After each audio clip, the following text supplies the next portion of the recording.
Hey everyone, Buggy here, and welcome to episode 3 of the Bugcast. Just a heads up before we start, the topic this month revolves around collecting and merchandise, and we use a term for that deriving from 4chan, which contains a suffix which is not meant to be taken as a slur at all, but which some people may still take issue with. Just wanted to let you know that up front.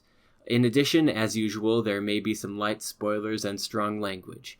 Listener discretion is advised, and please enjoy the show.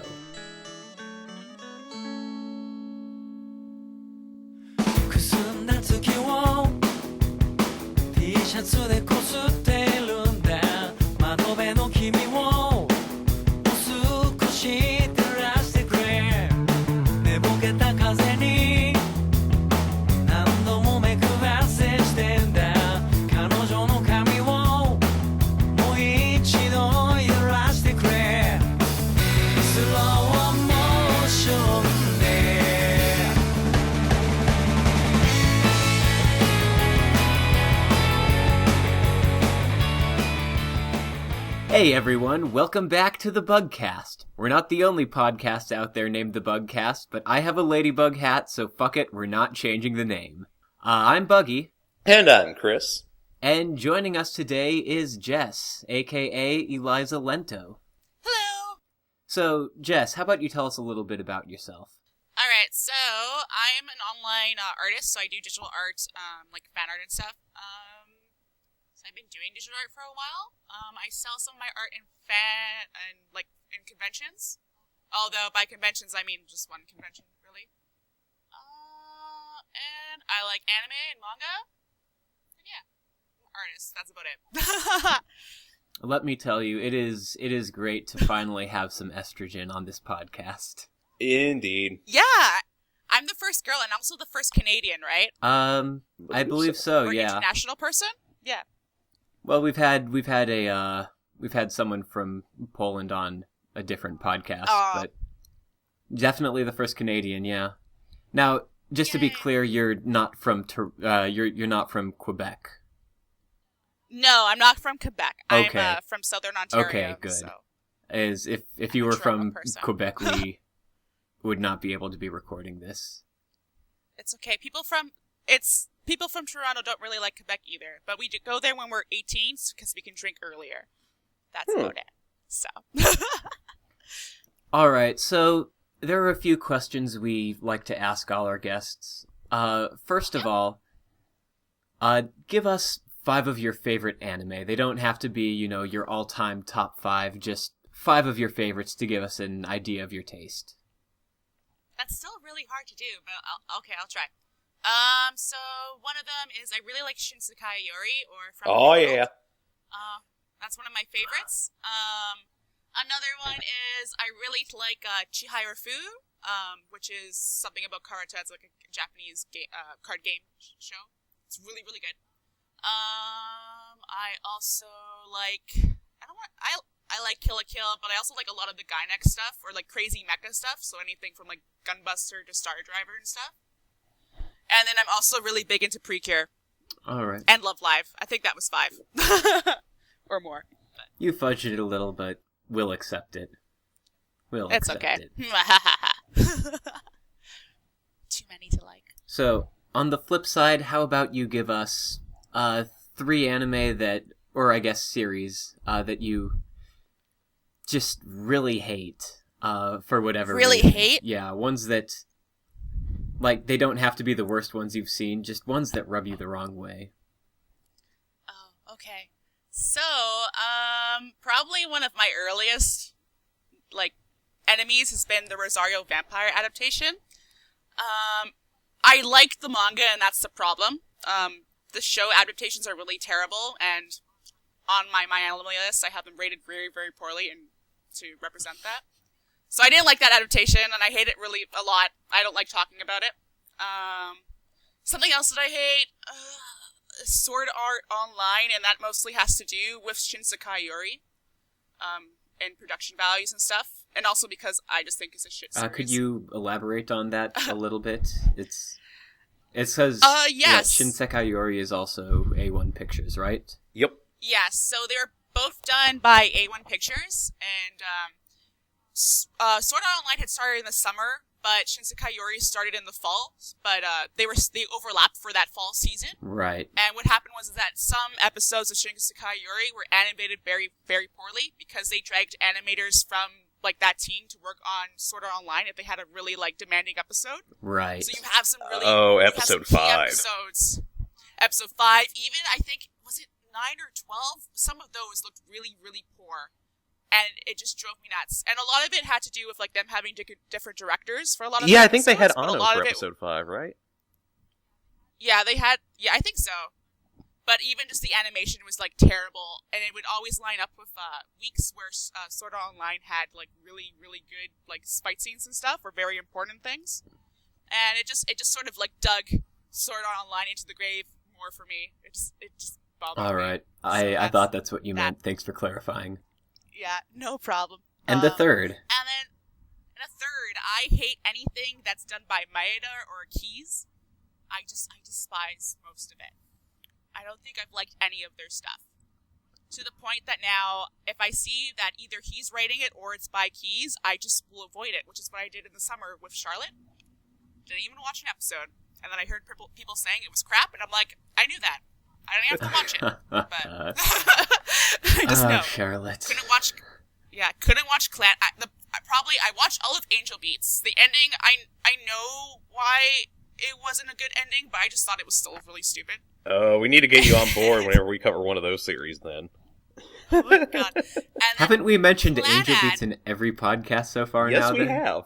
I think even episode 0. Yeah, but I'm using like the umbrella term of anything by Keys or Maeda because it's just all crap to me.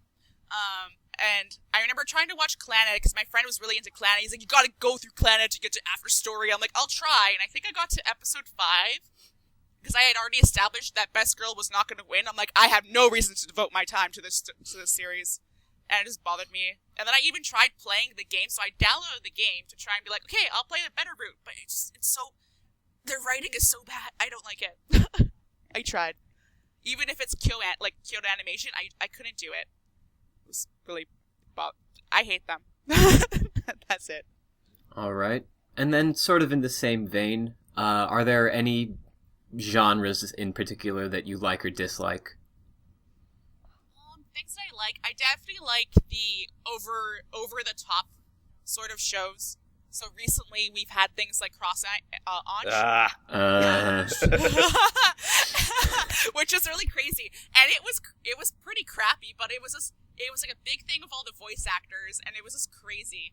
And it was enjoyable, even though I kind of hated every episode for a while. I'm just like, the ride was crazy. But it shows like that. Mostly the Sunrise shows end up being like that. So like even the year before, or maybe it was 2 years before, we had like Valve Rape, as I like to say, Valve Rape. So Valve Rape was pretty cool. A lot of their stuff's really cool, or stuff like Star Driver. Other things, I'm really into magical girls. Yeah, so, I'm familiar enough with you to know that. So I'm a big fan of like Madoka, and really into Precure. Actually, the newest season just started last week. And stuff like Yuki Yuna as a hero, Cardcaptor Sakura, a whole bunch of stuff. Wixis is kind of like Magical Girl, a little bit. Kill la Kill was kind of like a Magical Girl show. Kind of was in some ways, yeah. Yeah, but that was another over-the-top show that I really enjoyed. And then I kind of like the slice of life stuff. I watch everything. I'll give everything a try except for ecchi stuff. And harem. So, like, I've done the whole harem ecchi thing going into anime, and it's gotten to the point where just, like, everything's the same. I don't want to watch it anymore. So every time I see that something's ecchi or anything harem, I just sort of, like, cross it off my list. I don't watch it. That's pretty much it. And I like comedies but only when they're good, it's really hard to find a good comedy these days. I think last year or the year before, we had some really good 2014 was a golden year. Yeah. Very good comedies. 2014 was really great. That was the year of, like, survival game and stuff, right? Yeah. And, like, Nozaki-kun. That summer was glorious. Mm-hmm. I really but it's really hard to get a really good one. Mm-hmm. So, how exactly did you end up getting into anime? This is a question we've been meaning to ask our guests, but keep forgetting. okay. So I get to answer it for the first person to answer it. Yay! Well, I started watching anime when I was, like, really little. The sort of, like, everything was on TV. So I watched Pokemon, Digimon, Card Captors, a whole bunch of things. Mm-hmm. And then it got to the point, probably, maybe when I was around 10, probably 12 years old, I sort of hated anime up until grade 11 of high school. Mostly because I am an artist, and back then, most of my art back then, I didn't have online. But a lot of people would be like, oh, you're drawing stuff like anime, and it'd bug me because it wasn't. If you look at my art now, it kind of looks like it, but mostly because I watch a lot of anime now, and I'm also trying to make myself draw more anime, because I do sell at conventions, and I feel like I'm trying to, like, appeal to, like, that market. But otherwise, it sort of, like, bothered me, and I thought everyone was weird. I was, like, completely, like, edgy about it. And then I was befriended by anime in grade 11. So, yeah. And I had a weird entry. Everyone has, like, their casual entry days. Yep. And I did too, but I watched a lot of, like, crazy stuff. Code Geass was airing that year, the second season. So I hopped very quickly onto Code Geass. Okay. But I watched the first show that I actually watched that got me kind of curious into it was an ecchi harem anime. As embarrassing as it is to say. It was To Love Ru, which is, like, very big. Yeah, and that was airing. That season had started airing when I started watching anime. But I mostly joined because at the time I'm very into vampires. So I watched a whole bunch of vampire anime, and that was probably my casual game. I went and watched a whole bunch of things. So Vampire Night had been airing at the time. I watched Rosario Vampire. I watched Blood Sea, a whole bunch of things. Vampire Hunter D, like the movie, which is really awesome. And then I sort of, like, branched out. I started watching mecha and stuff like that, and I just slowly, like, slippery sloped into anime. Until I was, like, full weeb, but then, like, about a month. So. Okay. I got really deep. Yeah, that was when I think, 11. Well, at least I started. Yeah, I started a few years later. Yeah, a formal year of, like, starting would have been 2008. Okay. And, yeah. Pretty cool. And one last question, and it's especially relevant since we are actually recording this on Valentine's Day. Obviously, none of us have anything better to do tonight. I have some plans. All right. with my computers and stuff. Nothing actually planned. I have the same plans. But anyway, the question is, do you have a waifu, and if so, who? Yes, I do. Kind of complicated, but as of the current time of recording this, and it has been for a while, my waifu has been Satsuki Kyurien from Kill la Kill. Okay. She's relatively recent, since Kill la Kill aired, pretty much. Before then, it was C2 from Code Geass, and it had been since 2008. And I feel really bad for betraying her. Satsuki was actually on probation for, like, 6 months. I'm not actually super, like, into it, but, like, I do feel like there are, like, the waifu rules, right? Yeah. They have, like, a rule webpage. Oh, is there? There's rules. You can't have more than one. Oh, well, obviously. Yeah. And I'm gonna say Satsuki because it's anime related, but I do have a video game one as well, and that's how I categorize it. I'm like, they're two separate things. They'll never overlap. Unless Kill la Kill gets a video game. I think I might know who it is. You could guess. Who is it? Oh, wait, I think I've got two different guesses. Is she from a Nintendo game? Yes. Is she the title character? Yes. Alright, then it's the Zelda from Skyward Sword. Exactly! She's the best. Usually, yeah. She's actually, like, probably my ultimate waifu. She was just adorable. I thought it was Metroid. Yeah, I like the alien brain thing. Yeah. And I have a whole bunch of, and it's gotten to the point where, like, I have a harem of, like, best girls. So I'm a really bad waifu person, but I do have my ultimate one. And yeah. Which is why, like, your choice of the Skyward Sword Zelda actually kind of surprises me. Like, isn't it just randomly I'm different? familiar. like the girls you tend to like lean more towards the Sasuke side.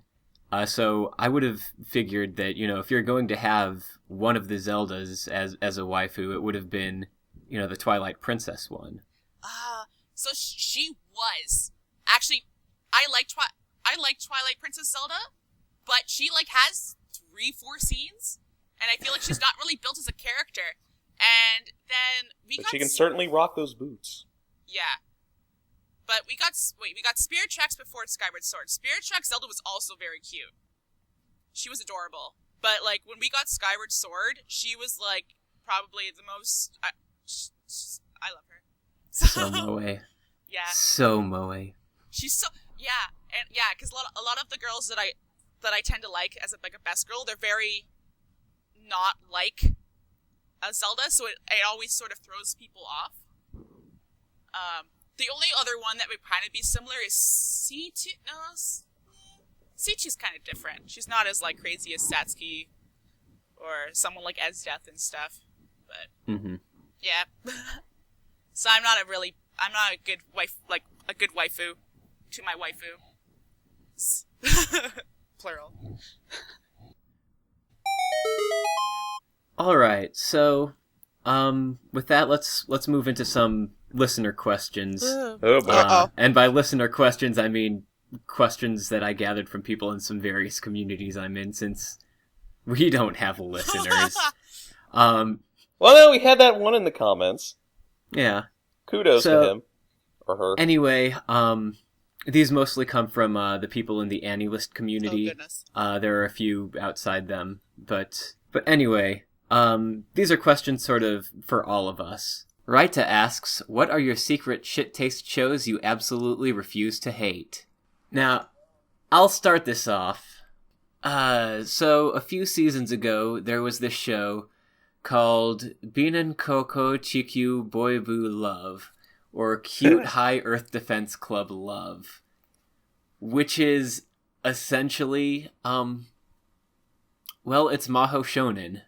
That's the one with the wombat, right? Yep, that's the one with the wombat. It got a figure. It got a figure? It's getting a whole bunch of Nendroids. So. Oh my gosh, that's great. Nice. I mean, it's a really dumb show, and I'm sure it's bad. But the thing is, it's just a fun, cute parody, and I really enjoyed it. Apart from that, though, pick any shoujo, I kind of like shoujo romances, even though a lot of them are bad and generic and samey. Have you watched Kimi no Todoke? That's what, From Me to You, right? Yeah. I have not. That's probably one of my favorites. It's really, really cute. I may have to check it out at some point then. Yeah. That's from someone who doesn't really like Toradora. Alright, either of you two have an answer? Do you want to go first, Chris? I'll go last. Well, like I said, normally I wouldn't have an answer for this because my tastes are good. That's bullshit. Everyone has shit taste. You're watching Assassination Classroom. I know. But I guess for my shit taste, I'm kind of debatable on this because it's the first half was good, but the last half was a goddamn mess. Oh god. Yu-Gi-Oh! 5Ds. Oh, I can't even talk about Yu-Gi-Oh! Past Season 2.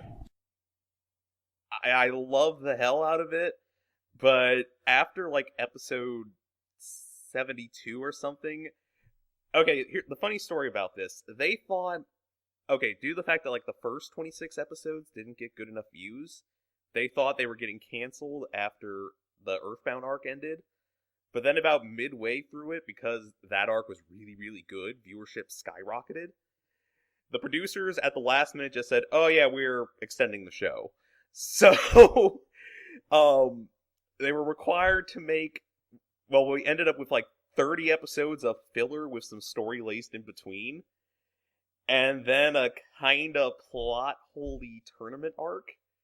Uh-oh. Followed by a really good final arc. Is that the one that they race?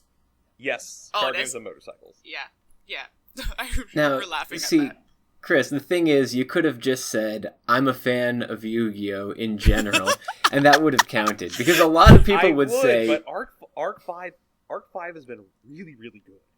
Well, yeah, but people are still going to judge you for it. You realize that, right? So we haven't forgotten about you, Jess. What's your secret shit taste show you absolutely refuse to hate? The entirety of the Precure franchise. I guess for people who don't, I've mentioned it a few times, but for people who don't know what Precure is, it is the Precure franchise that Toei decided to make because they had to stop making Sailor Moon. To continue like their magical girl front, and now it's the reason why all of the Toei shows look like crap. So, haha.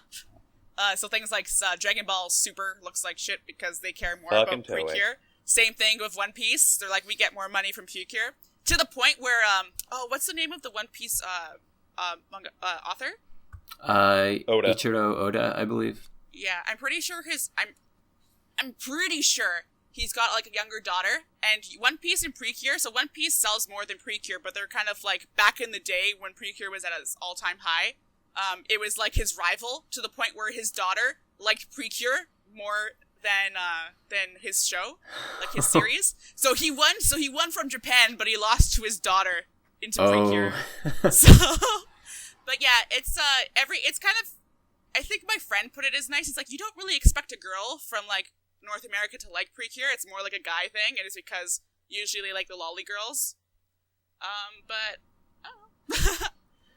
I got into it, and you can watch any series out of order because it's sort of like they're all very contained in each one, except for the movies where they just stick everyone in.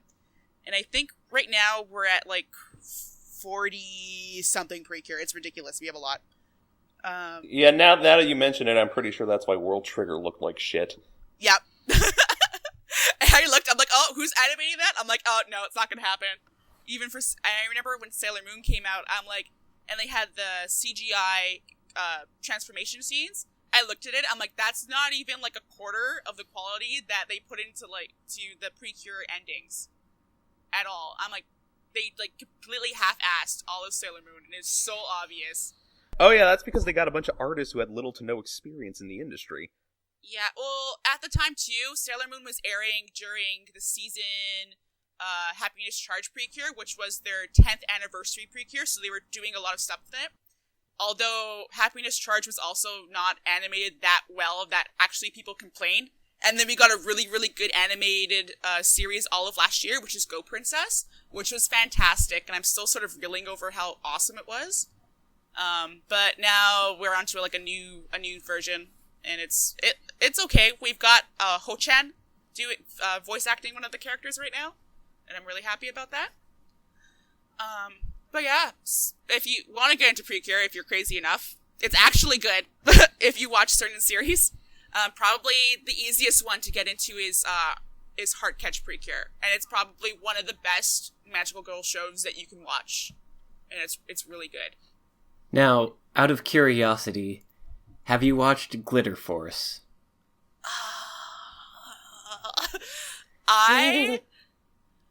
Smile, I've been delaying it for a while. So Smile Precure is the Glitter Force Precure that wasn't raped. So I had been putting it off, and I've watched a few episodes, and I'm familiar with the characters due to comics and just being in the sort of Precure fandom, and also from all the movies where they sort of, it's like a mashup where they put everyone in it. So I'm very familiar with them. Plus they have a really adorable ending song. But I did watch the first episode, and it made me cry. Just in general, other things they changed. You can just really watch the trailer, but they changed all the names. They cut out, I think, 8 or 9 episodes. I don't know why. And they relocated them to, I guess, America. And it's really weird. To the point, yeah. It's really bad. And it's probably one of the worst dubs I have seen in a decade. Oh boy. It's really bad. It's not, if you watch, it's on Netflix. It's not even under the anime section. It's like, it's under, I guess, cartoons. And then they had the actual second, so they put the second ending as the first ending. And they had that, I think, the first episode. Or even to the second episode. But then I think starting the third or fourth, they animated their own where they had like these weird CGI models, and it looks really bad. And it's like dancing to like their own made up song. Oh. And I hate it. That's terrible. And It's ruined some of the characters for me. Because there's memes now about it, and it's terrible. I don't want to think about it. All right. Talon asks, a lot of people started with stuff like Pokemon, Digimon, Dragon Ball Z, etc. Were there any outliers in the first so many shows that you watched? So I guess, was there anything sort of out of the ordinary that you experienced, like something that the other people weren't really experiencing when you really first got, like, way back when you first got interested in anime? Ooh, that's a good question. I kind of want to say that around, like, the second year that Pokemon was out, I ended up renting Princess Mononoke. That's interesting, because my answer would also be some Ghibli films. Yeah, definitely. Because it'll always be Ghibli. yeah, just because well, actually, I found out about these films because we had an international student from Japan staying with us at the time, and she showed me My Neighbor Totoro and Spirited Away. I guess the other outlier would be the fact that I saw that abysmal Escaflowne dub on Fox Kids. That's also rated a 3 on my anime list. I guess for me, not Princess Mononoke, but I watched Spirited Away. I had mixed review, like, from my friends. Not a lot of people watched Card Captors, which is the American name of the show. Yeah. But mostly my friends watched Pokemon, Digimon, or Dragon Ball Z. But I was very much into Card Captors, and I think it was really good. I mean, the dub was out of order, but Yeah. Let's start from episode 9. Like, I just watched what was ever on Fox Kids recently, like, really, because that's all I could get. Because it was, I think, Fighting Foodons was the translated name that they had. Oh, which was basically yes. Pokemon, only with food. Like, they used a lot of the same dub cast and everything. What? I don't even know what that is. Oh, Flint the Time Detective. I remember that one, too. Never heard of it. It was aired on formerly, well, what's now known as Freeform, formerly ABC Family, formerly Fox Family. I feel like a lot of my exposure is cut off because I only had Canadian shows, like Canadian stations. Yeah. Back in the 90s, so I only had YTV or Teletoon. Hey, you got Digimon a day before us. Yeah. Yeah. We got a lot of stuff pretty fast, actually, in comparison. Sometimes. So I guess to answer the question, like, not really. We didn't see too much that was outside of the ordinary. Yeah, we're old, that's why. We didn't really have Crunchyroll or downloading things off the internet, really. Well, I'm old. I don't know about you guys. I'm pretty old. Okay. So am I. I don't want to talk about it. Yeah, I'm 26, so that's like really old in otaku years. Crimson King, who you may remember was our guest on the first podcast, has a question that will become relevant when we launch into our main topic. So, Crimson King asks, I want to know how you guys hide the fact that you spend so much on anime from your family, because my dad beats me every time he sees a new figure. God damn it. I'll go first. I don't hide it at all. My parents are it's very obvious when you walk into my room, because I have all my figures and stuff. My comment that my mom will make would be, Jess, you gotta stop buying all these figures. You got another anime figure? You're just like, wasting money. I'm like, I don't care. I'm doing it for the best girls. So, I don't hide it at all. I don't, like, hide the fact that I like anime. I don't care. So, but I'm not really obnoxious about it. So I like to think I'm a good anime fan. In my case, it's actually pretty easy to hide it because I don't live with my family right now, and even better, I live alone, which is why I can get away with owning a Dakimakura. Oh yeah, I saw that. It's Valentine's Day. That thing's gonna see some use tonight. Yeah, I don't have to worry because I have no money. I can't buy things. Buying things makes me have no money, so... The last thing I bought was a Cynthia Nendoroid, and there was a 5-year gap between that and the last anime-related product I bought. Yeah, if you're buying DVDs or books, it's probably pretty easy to, hide. But I don't know. I don't really have to worry about it. Although when my family does come to visit, there are a few things that I have to shove into a closet somewhere. Like that Mafia figurine? Yeah. Yeah, mostly that. I can't be judged. My dad will watch anime, and my sister is also an otaku scum, so it's just family acceptance, not hidden. All right, and this should be a fun question as well. General Guy Rosen, Kurt, who was actually our guest on the second podcast, asks, what are your views on lolis personally, for the community, and for the industry as a whole? So who wants to start with this one? I keep away from it with a 10-foot pole. Heretic. I can't escape them because I am a precure person, and they are essentially lollies in there. Yeah, I just ignore the entire fact, and I'm very well aware of, all the things Japan will do to, evade and, loophole their way through, laws, very, sketchily, at all times. Especially, let's say, if you look at Ilya from, Fates, she's magically, it looks like she's 9, but she's actually 18, because she just isn't aged. And stuff like that, because it's a hentai game. Seriously, Noe's a dragon. She's really, over 1,000 years old. She only looks like a prepubescent child. Same thing for, I guess, Monogatari. Is 500-year vampire, but we're gonna keep her as a lolly. So, and a whole bunch of things. I have some, do I have some best girls who are... Yeah, I guess. The only one who, of, my list of, girls that I really like would be from a precure show, but she doesn't look... That's another thing, they'll be 14 or 15 or 16, or, even, 13, but they don't look like it. There's also the loophole, I guess, of, Homura, because they're what? They're 13? In Madoka? 13 or 14? I think 14, mommy's 14. In Madoka? Right? Yeah. I thought they were, 14, 15-ish. Yeah. Well, maybe. They're, they're in middle school.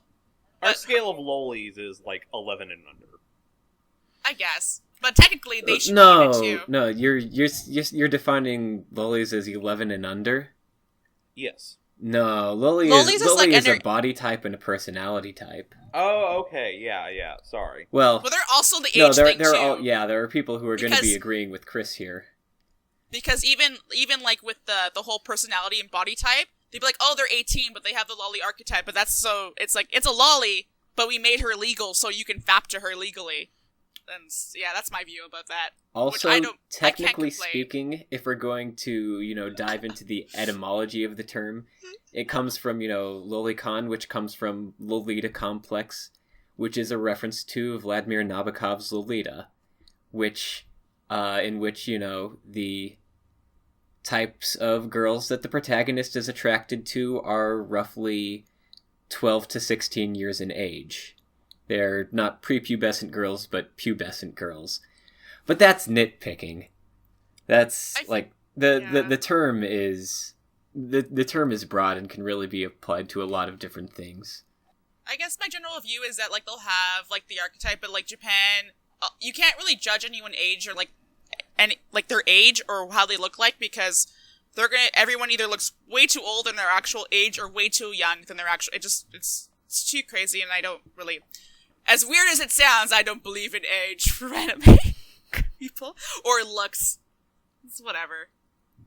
Now, I can rant for a while. It's hard. I don't really see a ton of problems with it, and now I may be biased because, admittedly, I am a little bit of a lolicon. Yeah. When it comes to anime, I am not a pedophile. Let's make this clear right now. That's why. I do not want to touch children. But anyway, it's they're fictional beings. They don't look or act like children, which is why I think you see, people have rules on who you can and can't sexualize based on, how sexual they kind of are as characters. Like, sexualizing Yotsuba, that's a sin. Oh, that's not allowed. You get banned on 4chan for that. Yeah, you cannot you cannot sexualize the Barakamon characters. You cannot sexualize the Hidamaris, even though they're, teenagers, and the show goes out of their way to do it for you. No, I just go out of the way to screen cap every instance where the show does. But, I mean, they obviously understand sex and the concept of consent, so it's still, not something that should be sexualized, and I think a lot of slice of life shows are like that. Like, I don't know, the thing with lollies is that it's a sliding scale, Yeah. And you can have, characters who, look and act 18, or, at least are of age, compared to the rest of the cast. But they're still the token loli because of their personality style or their body type. So, I don't know, I guess personally my views are that, it's just a certain aesthetic. And you're already, applying that to characters who don't look remotely human. Yeah, it's still, it Yeah, just pretty feels much. skeevy to me. Yeah, there's a whole bunch of things about it, but I feel like you can apply a lot of, like, real-world laws to, like, fictional things.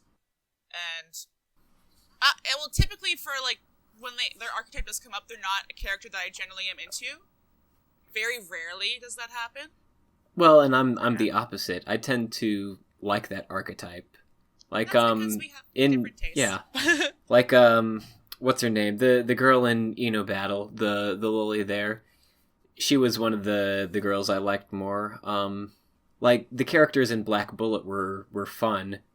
I felt a little, I didn't like how the characters were handled in general, but, I mean, they were fun characters.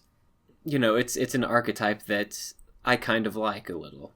Yeah, well, you have the archetype where they'll just put that archetype into, like that body as well, or how they're presented.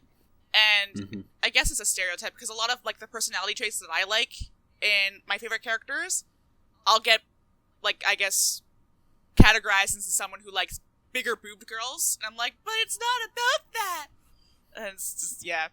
I'm like, it's about their personality. Yeah, and I think that's really what it is. It's liking a personality and liking an archetype.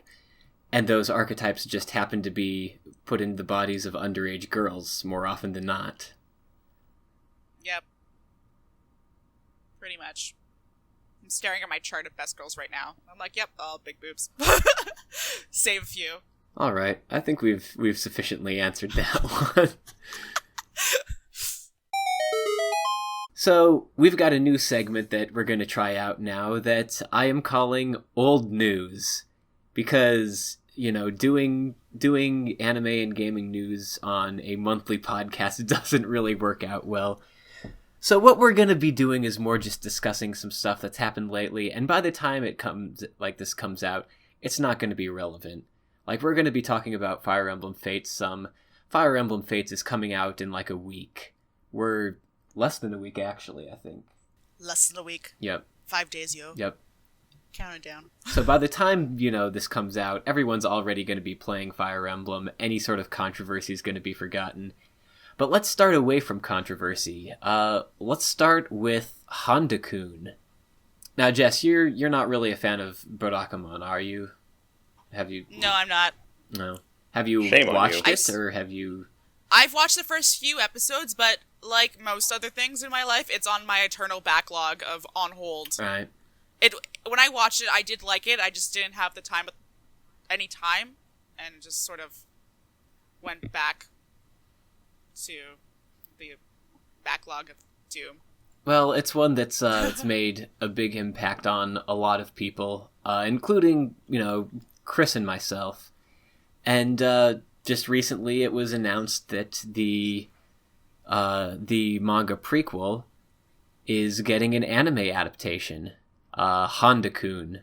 Now, what exactly is your initial reaction to this, Chris? Okay, so I am excited because I believe the original company's working on it, Kinema Citrus. But at the same time, this is a gripe I've had with a lot of prequels, is that you're developing a character that had to develop in the sequel.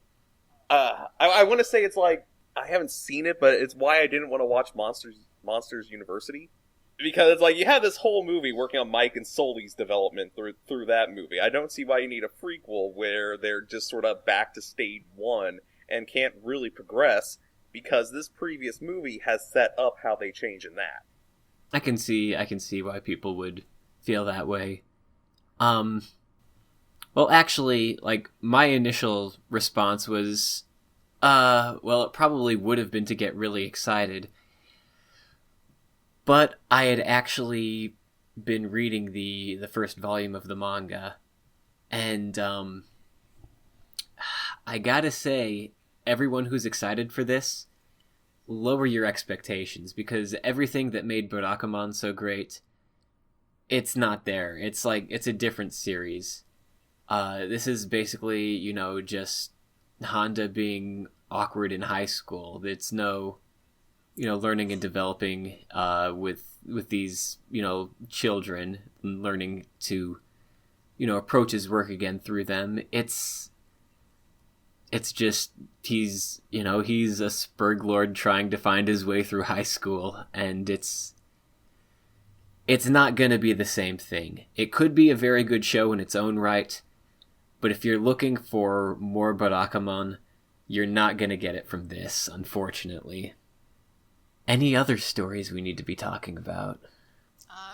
Vertical has licensed Bakemonogatari. Yes, I forgot that I was going to bring that up. So I guess Kizumonogatari outsold a lot, because I know it was unavailable to buy or people had to wait a long time to get it. I got really lucky. I ordered it after it was already out of stock, and within a week they were shipping it to me.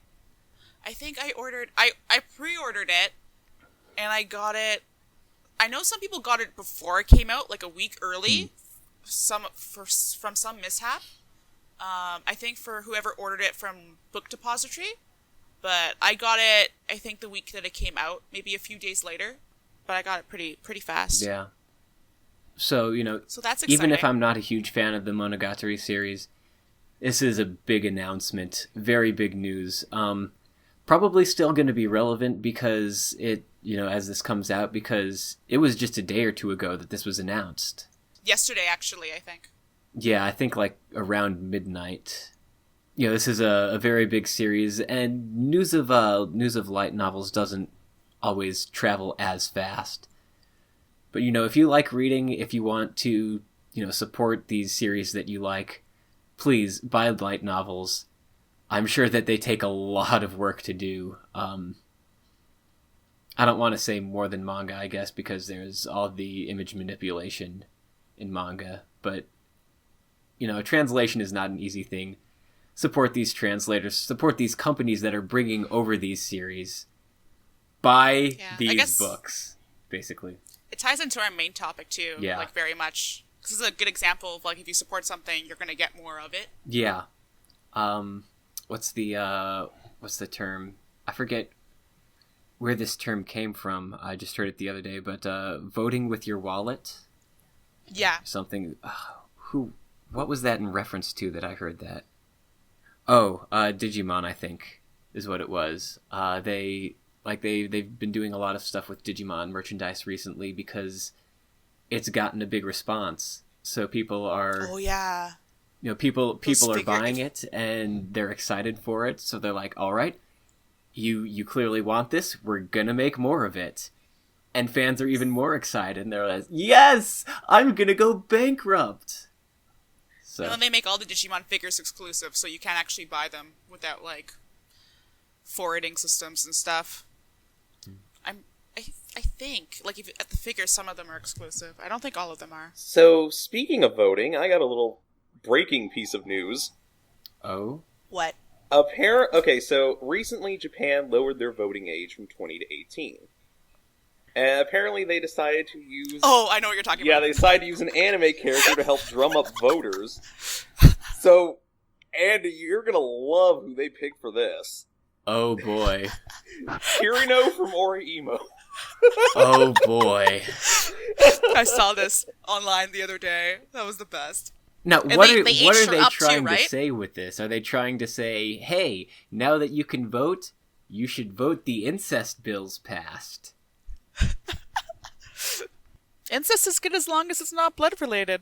They're creepy. Yeah, well, Kirino and what's his name, generic MC Kun, they are blood related. Oh, and I know. Also, Kirino is the worst Emoto character ever. Oh, I know. Oh, my friend raged so hard.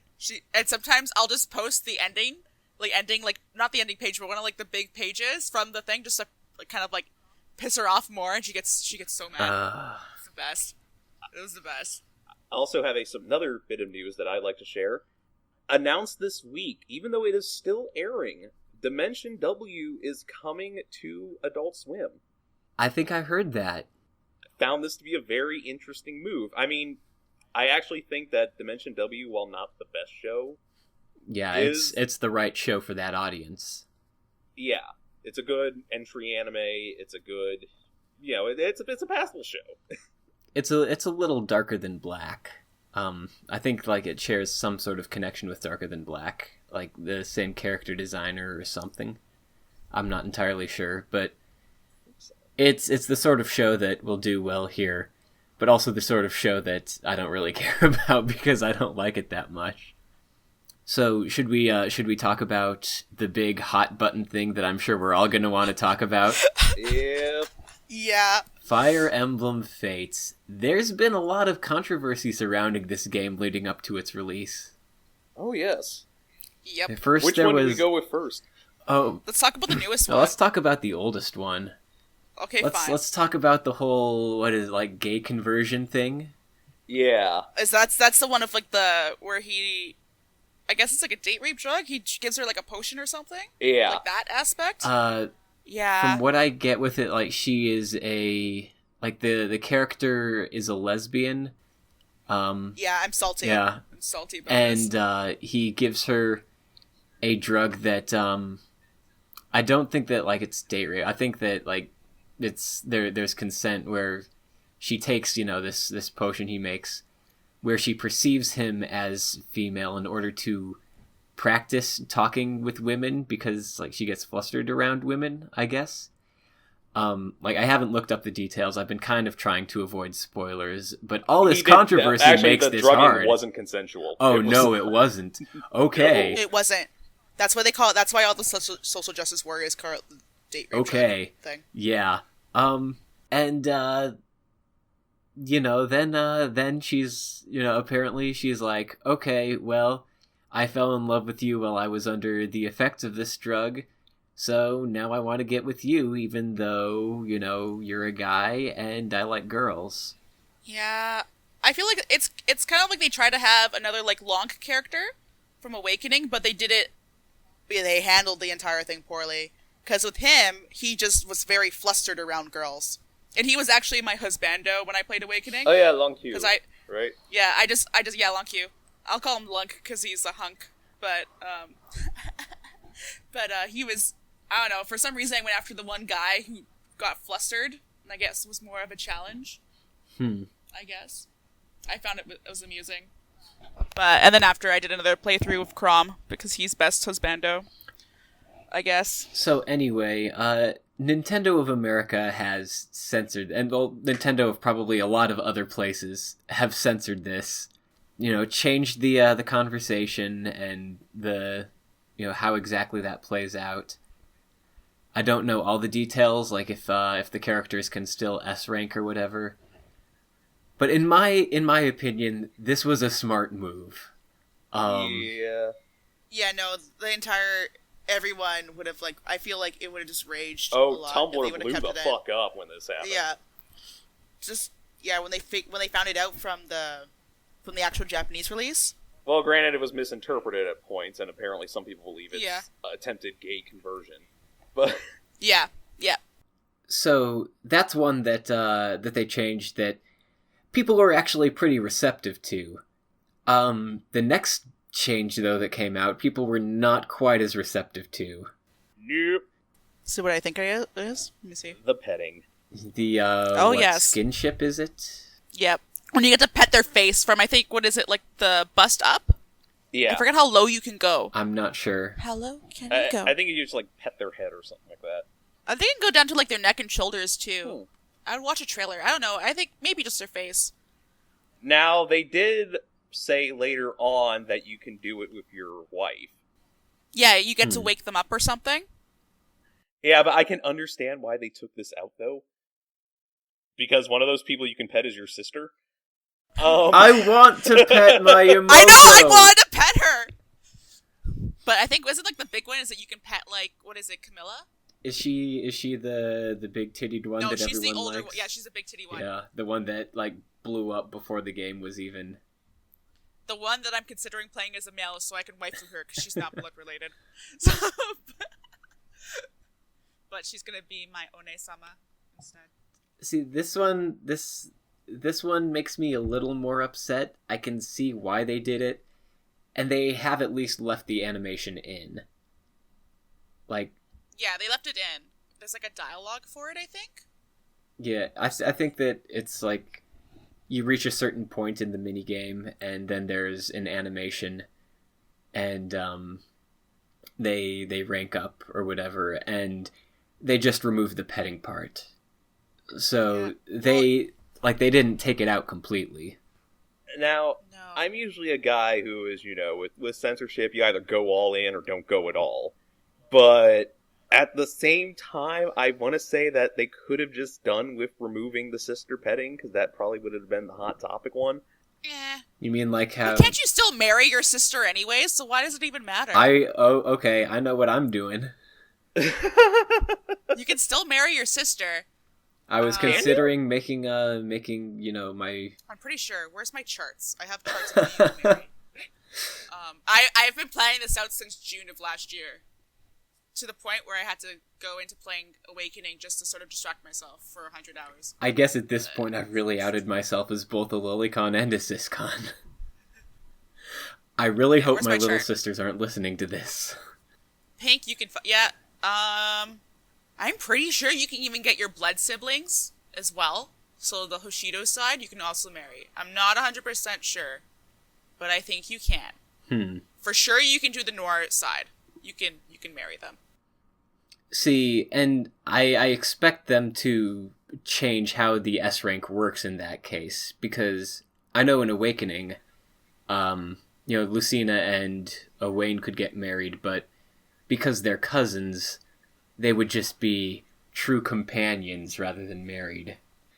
They've also done some more censoring of some outfits. Like, I think you can change people's outfits some, and they've removed some of the skimpier ones. They did that with Bravely Default, They did. so I wasn't surprised. Who do they change? Yeah, with I might get mad. in what? In Fates. I'm not Fates. sure. I just saw a screenshot about it, and people saying like, "Oh, gee, thanks Nintendo. I guess I'm right in boycotting the game. If you're gonna, keep censoring my stuff, I'm not gonna give you money," which I think is a terrible opinion to have. I think that's stupid. Yeah, because... usually they're just opposed to asses, though. If Awakening was anything to go by. I guess, yeah, because they cut a lot of stuff off with, like, their dialogue screen. They blurred stuff out in Awakening. The only one who only looks, like, really bad would be, like, Arachi and Charlotte in here. Maybe Rinka. I'm how not we got, sure of the details of this, but apparently there's been some censorship there, which has not been received well by some people. But let's talk about the most recent news, which has you angriest. Oh, no dual audio? Yep. I found that out, about a week ago? It came out, and I didn't know until a few days later, I think, but I'm really mad because I had to go on a mission to get the collector's edition, and now I find out that I can't even ignore the English dubcast, which I usually don't have a problem playing English dubcast in games unless it's really bad, but the problem with Fire Emblem Fates is that it's really bad, and now I can't opt out. Yeah, I've listened to some videos, and it's pretty bad. So now we have no options. Like, it's to the point that if Nintendo offered DLC for me to buy it as like the Japanese dub, I would pay money out of my pocket just to get it. And I'm already spending money on the collector's edition. Here's my question, and if there's anyone working in the video game industry who is for some reason watching this, tell us, is it really hard to add dual audio to a game if it's being localized? Well, there's a reason for this, and I'm not 100% sure if this is the actual reason, but I've read up on it a little bit. But every single voice actor from Japan has a right about where their voice is distributed, right? Right. So if they don't want their voice to be sold in North America or to be in North America, they have that power. And a lot of their companies that they're contracted with have that power too. Especially if you go into people who voice actors who sing, their companies are very archaic. So I'm pretty sure the character who it's for is Azura. Oh, yeah. Who sings the main song, and because of that, I'm pretty sure it's because of her character, and she does the big songs in the game. They didn't want her songs being distributed in North America, and it just takes one person, and they can't put the dub on. Oh, that's really unfortunate. That makes sense, but that's so unfortunate. Yeah, it makes sense because ultimately you do have a power about like where you want things to be distributed, but we had it in Awakening, even if it was buggy. I think you had to reset it every time you stop playing or something. I take offense to that. What? Referring to something as being buggy in a negative way. Well, it's called a bug, okay? It's glitchy. There you go. It's glitchy. Glitch. I say bug. Well, this brings my a new question. What the fuck did we do to piss him off? I don't know. But I'm gonna really miss it because some of the voice actors are really good. Although I would have been a little bit more salty if they did an Awakening because one of the main FemC for Robin was my favorite voice actor. So I got to play the entire game as her. To the point, as opposed to, I played the Tales of series a little bit. And in Tales of Exilia, the same favorite voice actor, it's Miyuki Sawashiro. She VAs the main girl that you can play as. And I found out you didn't have dual audio, and the English actor has a really terrible lisp, and I couldn't stand the game, so I stopped playing because of that. Now, here's what I want to see done in a game. Maybe like a fighter game or something. Imagine having the option to where you have dual audio, but you can choose what language each character says. Oh, you can do that in Marvel vs. Capcom 3. Huh. Oh, it's you glorious. can, yeah. Yeah, that was the best. We used to put like all, and I think that's more because you had Capcom versus Marvel, so you can have like all the Marvel characters in their English voices, and then all the Japanese Capcom characters in their like Japanese voices. I kind of like Wesker's English over his Japanese, so that worked for me. Well, yeah, that's because it's his voice actor is amazing, DC Douglas. Yeah. Actually, Wesker is like my husbando, so I really like DC Douglas's voice. But yeah, I used to play with the audio settings a lot to piss off my sister because I play as Morrigan, and her Japanese voice actor is hilarious with her laugh, and it just pissed my sister off more whenever I beat her ass. So. But yeah, it's in some games where you can adjust. I think you can do it. Can you do it in the Super Smash Bros. Games or no? No. It's straight up Japanese or straight up English. Oh, okay. Well, I feel like it would be good if they did that. I feel like as long as I get the Japanese dub, I'm just going to ask for that much. I'm not going to ask for anything more. I just want Japanese dub. That's it. And I'll be a happy person. Well, I think that at least one thing is clear from all this. And that's that, a lot of people are making like Lucina right now and challenging our fates. Mic drop. I'm ending the segment there. Boom. We're done. All right, so let's launch into our main topic now. which is, of course, merchandising. Merchandising! So, I guess we should start by establishing what exactly we mean when we're talking about merchandise. This is stuff like, DVDs and Blu-rays, manga, and then, like, sort of in a separate category from all that is, like, figures and other show and character goods. You want Figmas? We got them. You want Fig Arts? We got them. You want your plushies, your love pillows, your little stamp rollers? We got everything covered here. Chris, Jews look vaguely like me, and I find that offensive. I was kind of going for... Your caricature. I was kind of going for less Jew and more cheap $10 commercial car salesman. Oh, you mean like, what's his name, Vince Offer? Yeah. Man, how much of a tool do you have to be named Vince Offer and do infomercials?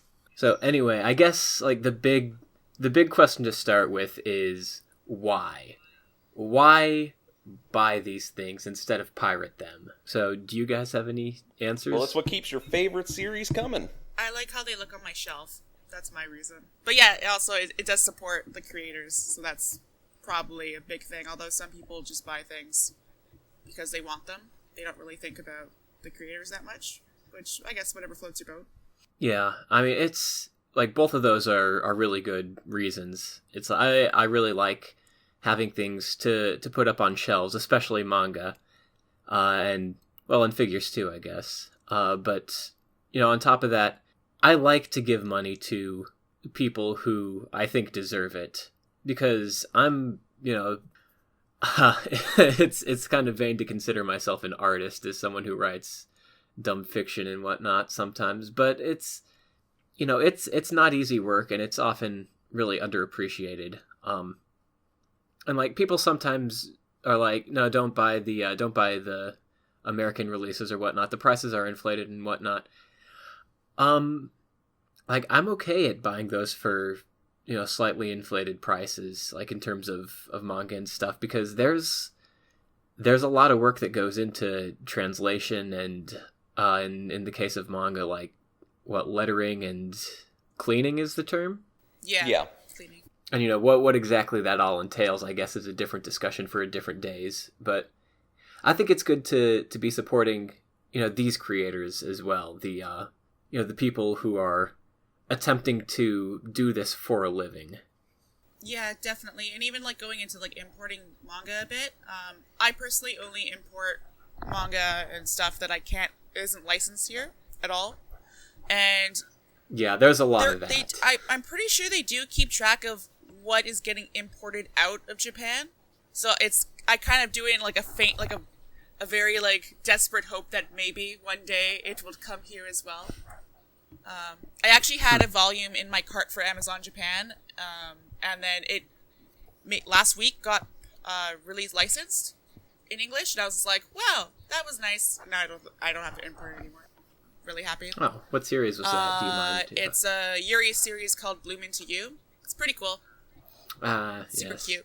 Of course, it's a Yuri series. I only import Yuri and some other things, but yeah. All right, so I guess the next big question is, where do you buy all this stuff?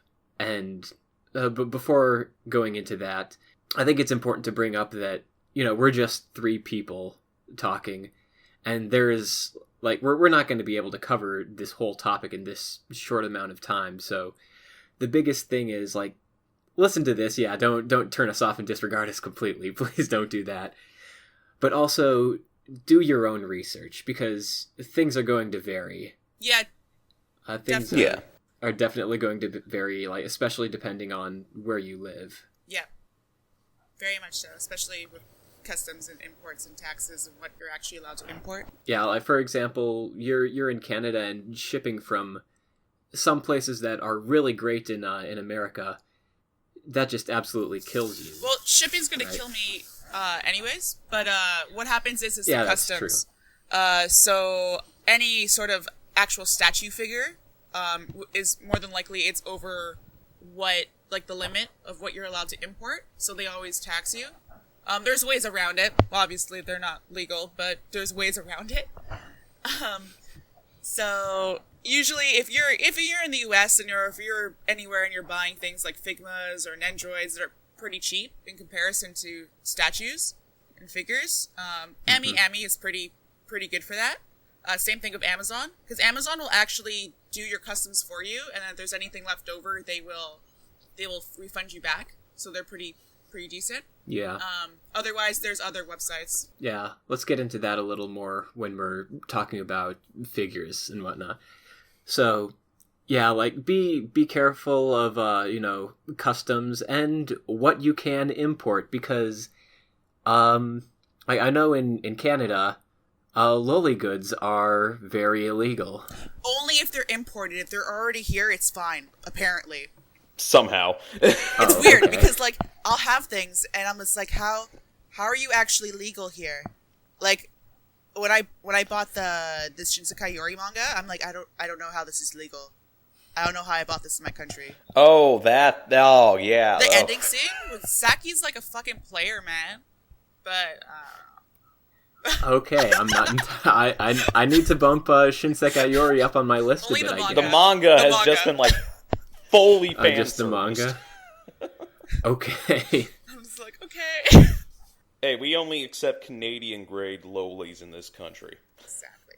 So basically, there's like for additional research, we're going to be linking it had been a Google document. Now it's sort of been expanded into a full website. And here we're going to have to put a little disclaimer. This is sort of 4chan speak, and they tend to throw around certain words that are considered slurs in other places, but are not used as slurs at all. So if you have any sort of aversion to that, you may want to tune out now, because I'm sure a certain word's going to be popping up a lot. And that word is bifag, or bifagging. So anyway, the the website is bifag.moe. Yep. So we'll definitely do your research there. It'll probably include links to stuff that we don't go into in depth. It's something that helped me out when I started bifagging. So let's start with manga. It's what I prefer to collect most because it's relatively cheap compared to figures. I say after I regularly drop, $50 to $70 on volumes of manga, but not individual volumes, multiple ones. But, Right Stuff is generally one of the places I go for that because, well, one, they're based one state over for me, so the shipping's usually pretty quick, but they also have pretty good deals. But, Jess, we were talking before, you said that, their shipping to Canada is absolutely ridiculous, awful. Yeah. I don't get free shipping until I spend $250. That's pretty cray-cray. So where do you recommend instead? I personally like Amazon. So I order obviously from Amazon.ca, but Amazon.com pretty much functions similarly. It's also great because you can actually even buy the ebook copies as well if you don't, let's say you want to hide your manga for some reason. You don't want your parents seeing it or something. You can actually buy it and still support the publishers, which is another cool thing to do, I guess.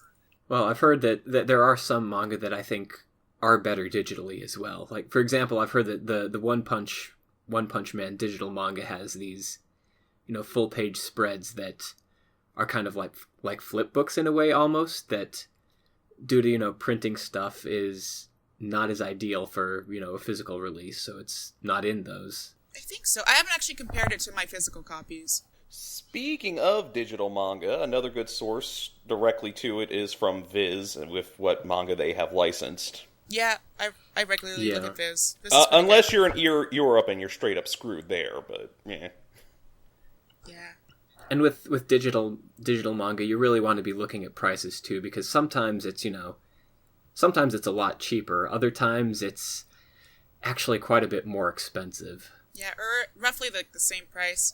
And with things with Amazon, you don't have to spend that much to actually get free shipping. So that's good. So I usually do batch orders. Like, I'll have something pre-ordered, and then when that is coming out, I'll just add, maybe 1 or 2 volumes to make myself have free shipping, and I have, a little bundle. little care package. So I tried doing that. Since you order like manga from like import it from Japan at times, I actually have a question. Yep. I know that manga there is like a lot cheaper. Generally, here in America, it's roughly $8 to $15 a volume, depending on what company's releasing it, and what company is like what type of manga it is. But when I visited Hokkaido, and I picked up a volume of Silver Spoon while I was there, actually, because I love Silver Spoon and I wanted to own a physical copy of it, even though I couldn't read it. That one was like $4. Yeah, they're like the equivalent. They're pretty cheap, and they're actually really nice. If you've ever like picked up an actual Japanese volume of manga, the paper feels different. They've got dust covers on them, and I just find they're the way they're put together is really nice, and especially when you contrast it to the price. So usually I find they're anywhere from like $4, usually around 500 yen it is, till maybe, I think the highest I've bought is maybe just under 800 yen. It really depends on what it is. And now the question I have though is how do prices compare when you factor in shipping? Because I could be wrong here, but I believe that because they're shipped by weight, they tend to get pretty heavy when you ship them. So oftentimes, shipping becomes like the big price when you're importing manga. Yeah. So there's a few sites that you can import manga from. I usually just say either CD Japan or Amazon Japan. Amazon Japan usually ends up being a little bit cheaper in shipping. So for example, I've pulled up my manga order. I've got 5 volumes in my cart. And that's roughly $30. Shipping's going to cost me $25. So that's almost as much as the order itself then.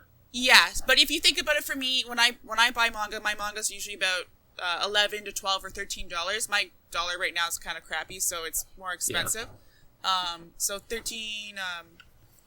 So about like let's pretend it's we'll rough them out at like $12 each, and those are 5. It's about, for me to order like 5 volumes of manga, it'd be probably around $60 if you include like I have sales tax and stuff. Your things in Japan aren't taxed because you're importing, you don't have to pay it. So it roughly comes out to being the same price. It's not anything cheaper for me. So it's like if I bought 5 volumes of manga from the Canadian Amazon, I'd be spending just as much on the Japanese. So what happens is whatever you're saving in the actual volume price, you usually make up for it in the shipping price. So it roughs out to be the same. And if you have a stronger dollar, so if you're importing from the US right now, you're going to save money, but at the same time it might be the same for you because your manga is cheaper than my cover price for manga in Canada. Yeah. So it roughs out to be the same. So it's not like you're spending more money, really.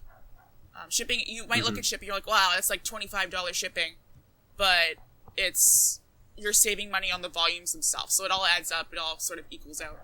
And like, again, another thing with manga too is, well, and this is going to be the same for anime releases as well, but it depends on who's releasing them too in terms of price. Like, yeah. I know Viz generally has relatively cheap releases, whereas Yen Press, their stuff gets to be pretty expensive.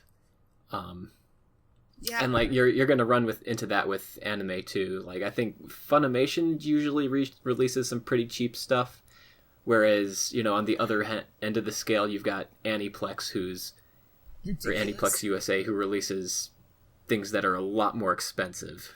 Man, Pony Canyon will shake you down. Yeah, doesn't Funimation also do? Who does the Dollar Save DVD bundles? It's Funimation, isn't it? Oh yeah, the super amazing value editions. Yeah. Save, yeah. Those are pretty good too. That's one thing. That's one thing that Funimation's good for. And they put their stuff on sale a lot. Like I'll see like an actual whole series for a decent price, and that's both on like Right Stuff and on Amazon. You'll see, so that's pretty good.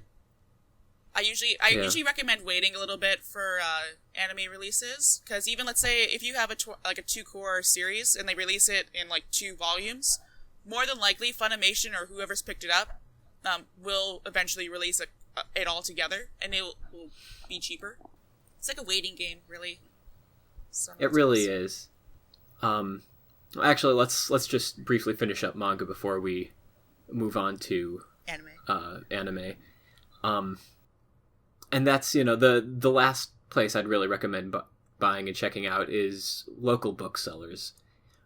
Because, one, if it's like an actual local thing, you're supporting local businesses. Generally, though, it's going to be like chains, like Barnes & Noble, for example. And Barnes & Noble has actually done a pretty good job of expanding their manga selection lately. Yeah, definitely. Another cheap place I've gotten manga is conventions. A lot of dealers that come out to your dealer's room will save money. They'll do bundles and stuff. They won't charge you tax.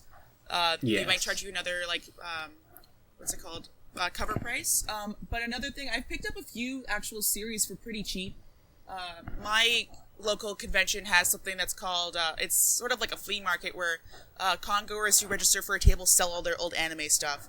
And they sell manga, they sell anime, they sell figures, they sell everything. And I picked up all 10 volumes of RG Beta for $40. I've picked up entire series for 60, 40. It's pretty great, actually. Dang. It's kind of like a visual sort of like Craigslist where no one's actually really sketchy. It's pretty fun. If you have a local con that has something like that, definitely check it out. You'll find old stuff that people are trying to get rid of that you might not be able to find online anymore. So that's pretty. Look into that if you have that opportunity. Yeah, and if you don't have that opportunity, another thing is there are always used bookstores.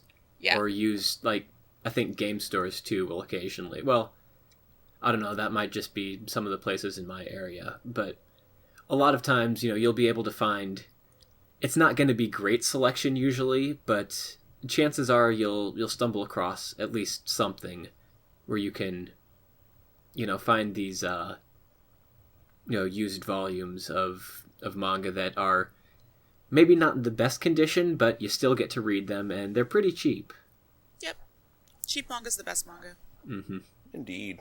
So, in terms of anime, we talked about how, if you want to get, I guess, the most bang for your buck, Funimation's probably the best company to buy from. They have, they generally have good sales, good values, maybe not the greatest releases necessarily, but I mean, they have one issue that you're going to find with a lot of American releases, and that's that there really are no special features. Generally, when you're buying anime, you're either, buying 12 or 24 or 26 episodes, whatever, a 1-core or 2-core season. You're buying that whole season pretty much, and you are getting a textless opening, a textless closing, a few trailers maybe, and maybe, if you're lucky, commentary on 1 or 2 episodes. But that's about it. And I'm not entirely sure, but I'm pretty sure that Japanese releases generally have a few more special features. I think it's more physical. They get physical stuff, like posters and cards and stuff like that. Yeah, feelies. Yeah. Sometimes they come in special editions, but on the Blu-ray, they might have a behind the scenes in the art studio, in the studios and stuff like that. I know they did that for Trigger when they did Kill la Kill, which is pretty cool. Another company that I've liked recently has been Sentai Filmworks, and they just bring it over. They just sub it, and it's usually they're pretty good prices. They've been dubbing too. Have they? Oh yeah, no, they do dub. They do dub. Log Horizon was they released with a dub, and I know that one was Sentai. Oh yeah, no, they dub it. I think though they've done a few that have only been subtitled. Maybe back maybe when they first started. I'm not 100% sure. Yeah, I think Sentai's the company that's really started to become, the up and coming in terms of physical, Blu-ray and DVD releases. But at the same time, most people aren't actually getting their anime from those sources. Nope. Nope. Not at Because now the big thing in anime is streaming. Or not streaming. Or not streaming. Well, there are companies out there who will have paid streaming subscriptions, and generally you get higher video quality there, and you also get simulcast releases as soon as they come out. With the exception Delays. of Netflix. Yeah, with the They aren't exception exactly good of on Netflix. that. I hate delays. Crunchyroll delays sometimes, and it bothers me. Well, I mean, there's reasons they have to delay. Unacceptable. I'm kidding. Yeah, okay. I've been butt Of course blasted a you're few kidding. times. I've been butt blasted a few times about it, but Yeah, it always sucks. I'm not saying that it doesn't suck, but generally, if they're delaying it, it's because of reasons that are outside of their control. yeah. So I mean, that's exploded lately, and Crunchyroll has really made a name for itself as sort of the anime streaming service. My little site has grown up. I remember being on it back in the day when they weren't streaming on the up and up. I could play a drinking game with you, Chris. Every time you describe Crunchyroll as not being on the up and up, specifically the phrase up and up, I get to take a drink. I can't think of a better phrase for it. Fair enough. Yeah, because I remember when they were streaming illegally. I'm trying to be nice about it. And I mean, they've really grown as a company, and they've got really great social media presence and such too. So Yeah, they're pretty cool. They've been at a convention that I've gone to, and they live stream people walking through and everything. oh, neat. Yeah, they give out free wristbands and stuff. I have a Crunchyroll wristband somewhere in my room. I don't know where it is. But I feel like they reach out to the community a lot, and I kind of respect them a bit more for it. Mm-hmm. Whereas some other companies I might not like as much for faulty apps and other things. Yeah. Cough, cough. There are certain places to stream from. Generally, your only options are Netflix, who don't have as great a selection, but they have generally most of the really big titles subbed, and they've got some titles dubbed as well. There's Funimation, which also have pretty good selection, but there are a lot of different levels that you can pay for, and let's be honest, some of their video quality is not always the greatest. They charge more for dubs. It makes me laugh. They do. Then I think Hulu's a big place too now, Hulu. and you don't get Hulu in Canada, do you? Or do you? I don't know. I don't have Hulu. I only have Netflix. I think so. And if not, it's VPNs. That's what Canadians do. We just VPN everything. Yeah. I mean, Hulu has a pretty expansive selection, mostly because they've also got most of Funimation's catalog as well. Yeah. Daisuke is a pretty big one too. Yeah, I Well, wouldn't not say really they're big. They're bigger, they're more not big, but they're international. Yeah. They started coming into their own, especially last season in the fall. Yeah, Yeah, they're for starting One to Punch make a Man. name for themselves. That's what's going on with Daisuke. I think though they were big in other for Italian and Spanish and stuff releases. If Crunchyroll didn't get or Funimation, if they didn't get it, they would get the English North American release, but Daisuke would get some European and other country releases. So you would sort of spread it out, right? Yeah. So they would get the rights to simulcast it in other countries. So they're sort of just making their way into North America, I guess. I think that's their deal. So I think that's about all we have in terms of anime, right? Yep. So let's move on to the big one, and that's the physical merchandise, stuff like figures, the stuff like Dakimakura, stuff like what else, wall scrolls. Stuff that I can't talk about because of my broke ass. It's always unfortunate. So Yep.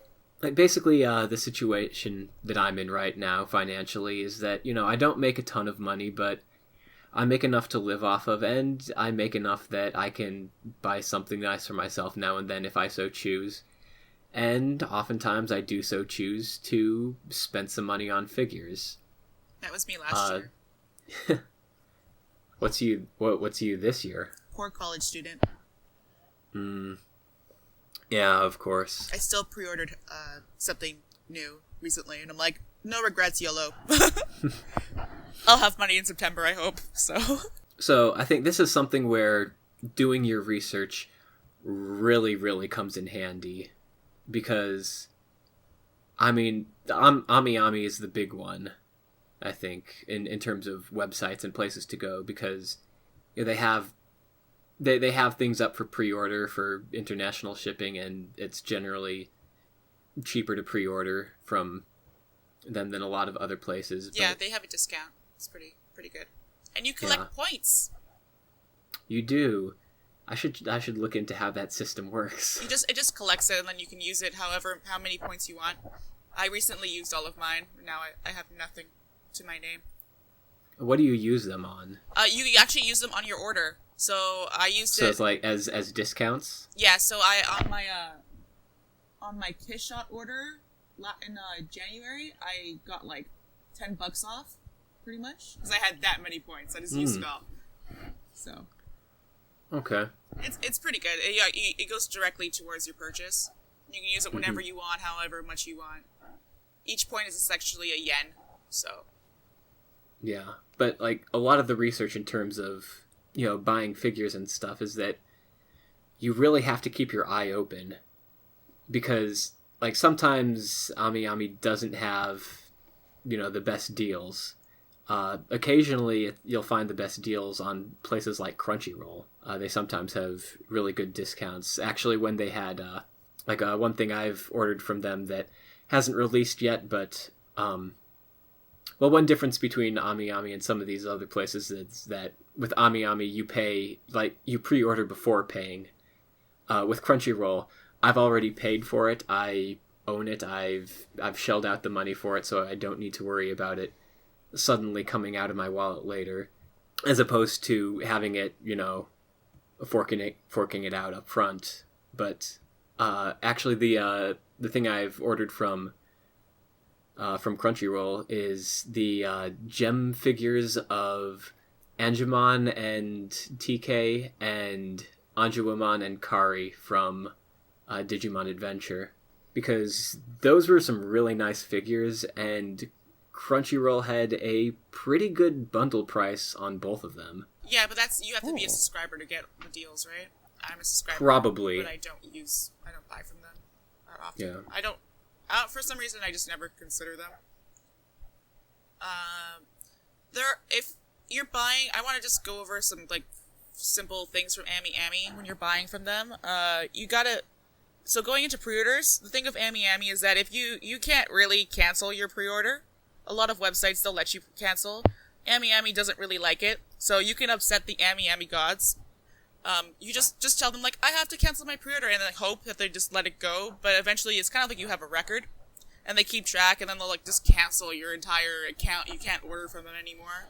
So it's pretty important not to, order things and be like, oh yeah, I could totally cancel, because there are some sites where you can cancel your orders, that's fine. But Ami's, pretty, anal about it. There's a lot of there's some fun pictures about it, but I haven't had to deal with that, but I guess I'll keep that in mind. I haven't either, but it's also kind of good too, because then it's kind of okay, you're committing to it, so it helps you if you're a very impulsive buyer, right? Yeah. That you have to really consider what you're actually doing. I'm gonna buy this. Will I still want it in 6 months or 8 months or whenever? And also, will I have the money in 6 months? Definitely. You'll see a lot of people, they'll be forced to buy it, and they'll buy it, and then they try and pawn it off afterwards. They'll lose money or whatever. A good way to see who's actually doing that is there's a site called My Figure Collection, which is essentially the figure version of My Anime List, but it's really slow. Yeah. It's pretty great. People are the community there is pretty awesome for linking when sales are happening. So definitely check that out too. I should check that out. Yeah, I have my own page where I link I have all my figures that I have. But another thing of Ami Ami too is that you could probably save money on shipping in other places because Ami Ami, like, their boxes are ridiculous. You'll get like a big box, and then your actual purchase is like maybe a third of that size of the box, and they just fill it with paper. I don't understand why they can't use a smaller box, but they don't care. Their boxes are really nice though. So, another site though, because you were going into when you pre-order on sites on Ami Ami, you don't pay for it until it comes out, or it doesn't until it releases, and that might bite you in the butt. Let's say for conversion rates, your dollar might be good then, but it could suck later on. So let's say I wasn't even thinking of conversion rates. Yeah, so let's say you're like, wow, my dollar's really good right now. I'm getting so much yen for my dollar. Maybe I should buy things now. There are sites that let you choose. I'm not sure if what's it called? Another site does it, but I've been very fond of the site Big in Japan recently. They're not like really an official figure site, but they're decent. They have pre-orders and everything. But what they do is they allow you to pay later through PayPal, or you can pay for it right then when you order it. I haven't personally done the order right then because I'm always hopeful that my dollar will be higher when I have to buy it. But you have the choice, and they'll also they'll mark your purchase down in price, so you can dodge customs. So that's if you live in Europe or Canada or anywhere else in South America, probably check them out. They're pretty good. Anywhere other than the US, check them out. Yeah. And usually their prices for pre-orders are a little, usually 50 yen cheaper than Ami Ami, so it's pretty, it's not, they still have discounts as well. This is Big in Japan that you're talking about? Yeah, Big in Japan. Right, okay. I like them.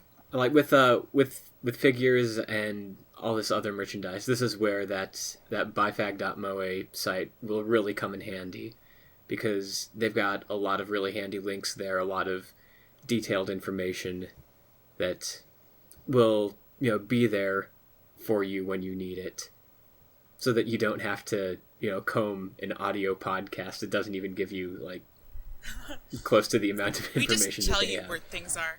Another thing, even let's say you're buying something that's old, not old, but it's been released, and you're not sure if it has a knockoff of it. Bifag will usually show you, teach you how it looks. You can tell what a knockoff looks like. But going back to the My Figure Collection website, if you go to the figure, it'll tell you if it has a knockoff or not, and it will usually show pictures of what it looks like, just so you can compare pictures, to help you guide your way, I guess. So, and on that note, don't buy from eBay, yeah, right? Don't buy from eBay. A lot of, especially in eBay from Japan, they'll post the official pictures that a Good Smile company or any company will post, but that's not actually the product, ever. Unless you're like a bootleg collector, then go ahead. Eh. But what about Amazon? If you're buying something that's already been released and someone's reselling it on Amazon, and you're like, oh, I should jump on this before it really starts to go up in price. Are the stuff on Amazon usually legit?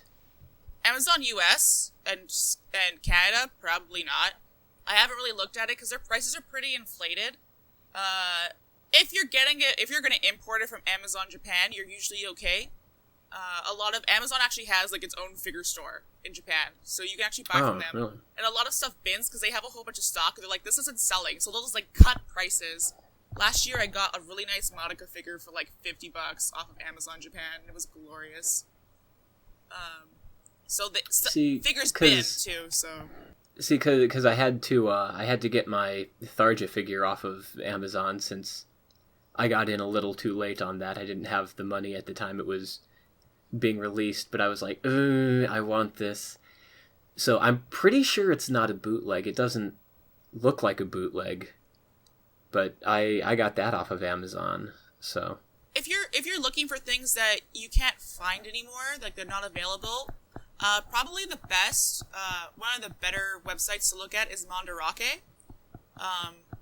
It's a Japanese store. There's a whole bunch of locations in Japan. If you go to Japan, you can find these places. and they have a pretty good used section. And they discount off of, like, dented boxes like mad. The only thing is that if you're under a certain limit, they'll charge you, like, a flat rate, like, shipping sort of, like, charge. And all of the stuff that you buy has to be from the same, like, location store. So you have to do a little bit of matchmaking with that sometimes. But they're pretty good at getting, like, older stuff. Okay, I'll have to check that out. Yeah. Because there are a few older things that I've looked at that I haven't. And that's like all goods merchandise too, just not figures. They have a really big Dojin section as well, if you're into that. And you don't live in Canada, so they're pretty good. They were linked in the Bifag Moe site, so Totally check them out. Speaking of Jojins, apparently, for those who don't know, apparently there is the site Faku, although it is for 18 and up. Using Faku and not They Sad now Panda. do legal Tisk. streaming Dojin. Aren't things. Faku like legal now though? Yep, Yep. that's why I'm. Yeah. They're legal? I don't Yeah, guess they're moving into they're going the way of Crunchyroll. They're on the up and up now, As I would say, yes. as Chris would say. does that mean we'll get more Dojins? Because you know how many things that I don't even know exist? and it's so I sad. don't know. But yeah, Sad Panda Sad Imagine. Panda is also the option for that. Yeah, Sad Panda's where I went. Although you have to know how to get past Sad Panda. Oh, please, it's not hard at all. We're not spoon feeding you though. It's not- so sad. We're not fooling. and- Yeah. So I guess the question then is, when do you make the decision to make a purchase or not? It's, knowing when to pull the trigger and when not to. That's a big part of this as well. I YOLO so much. I sit there with my cursor over the the shop, like the finalize order button, and I sit there and I'm like YOLO, and I click it. And I'm like, it's done. Can't undo it. I would consider though. There's a few charts to like recommend or like look at, but pretty much only buy characters that you want to spend the money on. Like if you look at a figure of, let's say, the Cordelia figure, you're like, wow, I really like Cordelia, but I don't really want to spend $150 on her, or however much she is. Probably you don't want it that much, don't buy it. Yeah, well, at the same time, I was like, oh, I really like that figure. I like how it works. I could spend the money on it, but I don't like Cordelia that much, even though I like the game she's from. Like, I don't dislike her, but... Would you have bought her if she was like $60? Probably, yeah. Yeah, so price factors into. Yeah, like the Tharja one, I'm like, oh, buy it like that, track it down after the release window. That's how much I like the Tharja figure. Whereas the Cordelia one... Yeah, she's pretty nice. It's a very nice figure. It's, a really, really great pose and whatnot, but I don't like the character enough to justify the purchase. On the ones in the Blue Moon that I do buy a very expensive product, I have to plan ahead for that. I go through these immense calculations of trying to figure out how God's intervention could either A, mess up with my paycheck before I drop the money on the figure, or 2, how he'll mess with me after I will drop the money on the figure. Well, a good thing to like figure into that is like if you're going to pre-order something, it comes out in 6 months, you can make a sort of game plan and be like, if I save this much money from each of my paychecks devoted to that, it's better. And a lot of Bifag people will recommend having an emergency fund for figures in case if something that you really like somehow becomes available and it's there, you have the money to impulse get it, snatch it before it's gone. Mm-hmm. Or let's say you need more money or you're in a sort of crisis, you can go into that. So save on top of your savings and then save for figures and your impulse buying. And I mean, you really need to So- figure out what system works for you, basically, is, what it comes down to. Because there's a line that everyone has, and the line is in different places, and it's actually, like, several different lines. It's basically, like, character, pose, and price, basically, and those lines are different for everybody in each place. If that makes Definitely. any sort of sense whatsoever.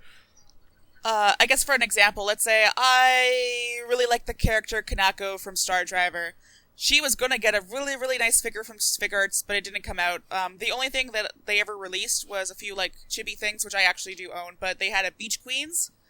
Beach Queens used to be really cheap, now they're really expensive, and they're just really poorly done sculpts of girls in bikinis. And it looked horrible, the paint job, and I'm like, I really like this character. I like her so much. I would even put a picture, like a figure of her wearing a bikini on my desk, but the paint job's shit. So it ruins it sometimes. You'll have a character that you really like, you want to buy it, and it looks crappy. Yeah. Whereas, I was like, the most recent figure I've actually had arrived is Akatsuki from Log Horizon. That one got a release.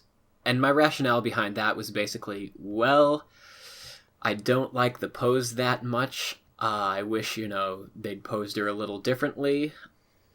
But at the same time, it's not too expensive. Like, it's not through the roof in terms of price. And this is probably the only Log Horizon figure release I'm going to get, so I should get this while I can. I'm going to get, anyone's going to get. Well, another thing, too, is that, like, when things release, full price release day, they're usually expensive, but there are some characters that will go down after release because they're not that popular. So there's a lot of, like, things from, like, shoujos or romantic comedies or harems. They might not be that big. They'll release figures. Sometimes it is for publicity and marketing, and you'll get them, and you can get them for, like, more than 50% off afterwards. Ami has, like, their pre-sale, their old stuff that you can look at. And I've picked up some, like, really good figures that were, like, $80 at release for, like, $30 afterwards. Huh. And it's pretty good to look at. I used to comb their used section daily at one point. They've changed it now. It's a little bit easier to sort now, but you don't have to buy a figure on release date. You have to actually look at what character you're buying. Some of them will be crazy, and after release date, the prices go up like crazy. So a lot of the Madoka characters are nuts, especially Homura. I'm really pissed about that. Love Live is crazy. Kantai Collection is crazy. Any of, like, the really big things. Pre-orders sell it really fast. If a pre-order sells it really fast, and you see that they reopen pre-orders, then it's like, you should pre-order it while you can. Yeah. Because after release, it's going to be crazy. A good way to gauge that, too, is on Ami, they have the sort of most viewed ranking, and you can kind of gauge from that, like, what people are actually interested in. Mm-hmm. Not that it actually shows a result afterwards, it really depends on the figure. And a lot of these things are really guessing games as well, too. Well, because you don't know what's going to get a re-release and when. Like, for example, when Splatoon first came out, they had that, 3-pack of the female Inkling, the male Inkling, and then the Inkling in squid form. And while they sold the male and female ones separately later on, that was the only way to really get the squid one. Like, they sold out really quickly. You'd go to places after they came out, and it'd be like, we sold out, like, right away. Like, I tried to pick it up that day, couldn't find it anywhere. People are crazy for that stuff. I used to sell that, and it was nuts. People would be waiting for me in the morning, and didn't even get the shipment yet. I'm like, hold on, let me go to my back room. Like, what the hell? But then the thing is, around Christmas time, they re-released them. So now, after I've had them for a while, after I shelled out more than I should have for them because I had to buy them from scalpers, after that, that's when they were available for me to buy again. And now you can find them in a lot of places. The thing is, like, you didn't know at the time that they were going to be coming back. Yeah. It's very much a guessing game, really. It's really hard. I gauge it what the character is, and then I look at Bifig Moe, but I'll be in the actual, there's a thread on 4chan in the anime section where it's like, it's always there. It's constantly a general, and you can always check in to see. Mostly, Bifig Moe was actually created so people wouldn't ask them stupid questions, but if you ask, like, binning questions, things that aren't in the guide, you're usually okay. Yeah. As long as you don't do it in a stupid way that will get you thrown out of A, but...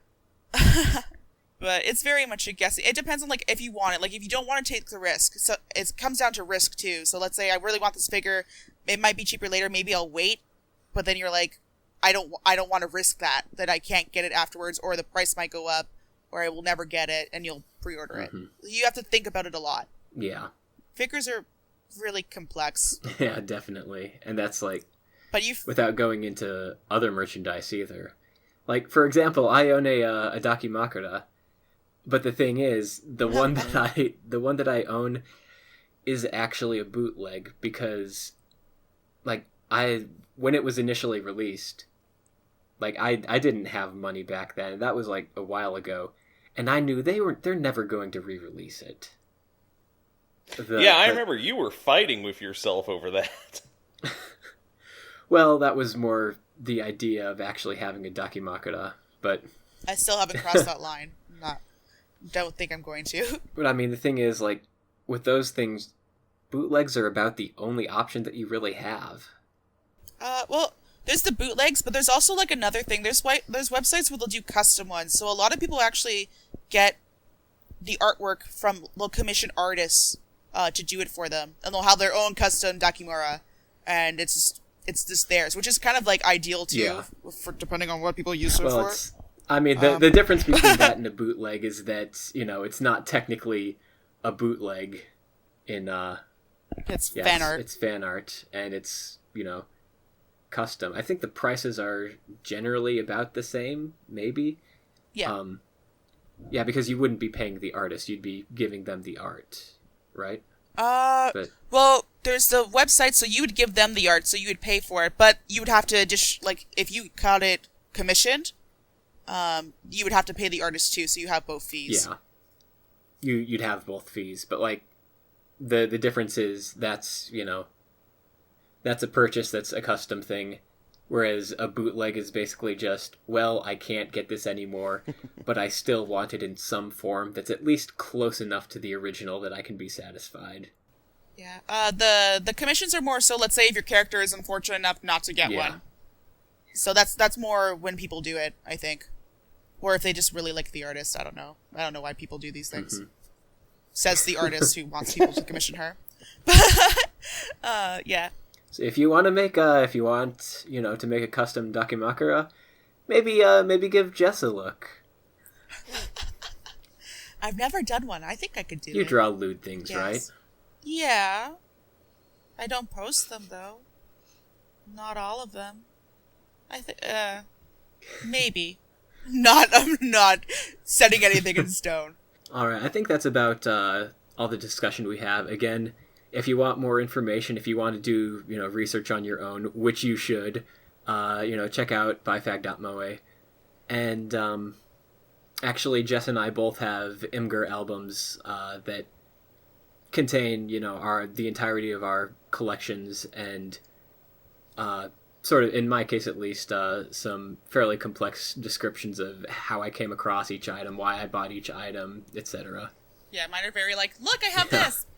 She has big boobs. Stuff like that. All of my stuff is on a shelf. I'd never found the need to take pictures of it. Why? Taking pictures is fun. It shows all the money you spent. It's disappointing, Chris. I'm disappointed in you. He just doesn't want to show just how pathetically small it is. I'm not going to touch that one. Yeah. All right, I think that's a good place to end that note. Let's end on a dick joke. Go out high. Yep. So we've ended up running a little long with what we've talked about today. So we're just gonna stick with one of our regular segments this month. We're gonna go with the Mal review. So Chris, I believe, has one for us. None of us have any idea what he's chosen, so this should be good. I hope it's a show that I've watched. Okay, this is regarding Axel World, I think. You will see why. Think? What do you mean, think? Overall rating, 2 out of 10. The art and animation are pretty good, but the plot and characters are awful. For one, why the hell does this fat ass not try to slim down? Like, seriously, his condition is dreadful, and it feels like the story is going nowhere. I dropped this anime because I found it really enjoyable. However, this is my own opinion, but I would still recommend it. but I still wouldn't recommend it. I am also reading a light novel called The Seed of Evolution.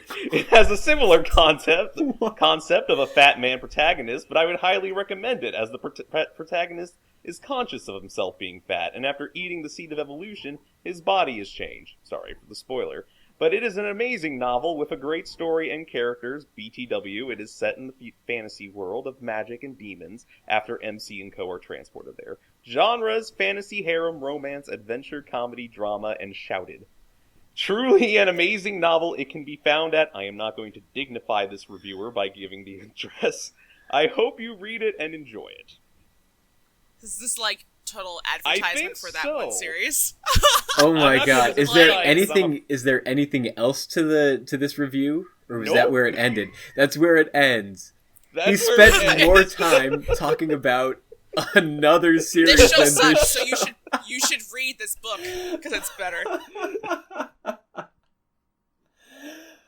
Oh, that's good. That's good. It's like, I guess I can't review light novels on Mal, so fuck it, I'll put it here. This is close enough. This is how I'm gonna get in. Alright, well, that's about all the time we have for today. So, I guess this is the part of the show where we give out our social media handles or wherever else you can find us.